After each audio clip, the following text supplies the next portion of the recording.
Chief minister Punjab کا یہی vision ہے کہ پنجاب محفوظ سے محفوظ تک. پنک وین بلیو وین کیا ہے سر؟ یہ تو بنیادی طور پہ یہ سی ایم پنجاب کا انیشیٹو تھا کہ لائسنسنگ کی جو فیسلٹی ہے اس کو زیادہ سے زیادہ بہتر بنایا جائے.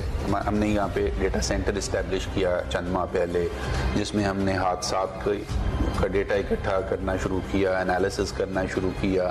بڑی حیران کن چیز سامنے آئی، اور وہ یہ تھی کہ فیٹل ایکسیڈنٹ، ایسے ایکسیڈنٹ جن میں انسانی جان ضائع ہوتی ہے یا انسانی جان کو نقصان پہنچتا ہے، اس میں صرف 22% لوگوں کے پاس ڈرائیونگ لائسنس ہوتا ہے، 78% لوگوں کے پاس ڈرائیونگ لائسنس نہیں ہوتا. تو ہم نے دو کام کیے. ایک، ہم نے اپنے جو اربن سینٹرز میں ڈرائیونگ لائسنس سینٹرز ہیں بہت سارے، ان میں سے ہم نے 24/7 کر دیے تھا. دوسرا، یہ جو وینز والا ہے انیشیٹو، یہ ہم نے mobile licensing when and police station بنایا، اور اس کا مقصد یہ تھا کہ دور دراز علاقوں میں جا کے یہ وین جو ہے لائسنسز بنائے گی، اور اگر کسی کو پولیس سے متعلق کوئی شکایت ہے، وہ FIR کے لیے درخواست دینا چاہتے ہیں، تو وہ سہولت بھی ہم نے اس کے اندر فراہم کر دی. یہ ہماری جو mobile licensing when police station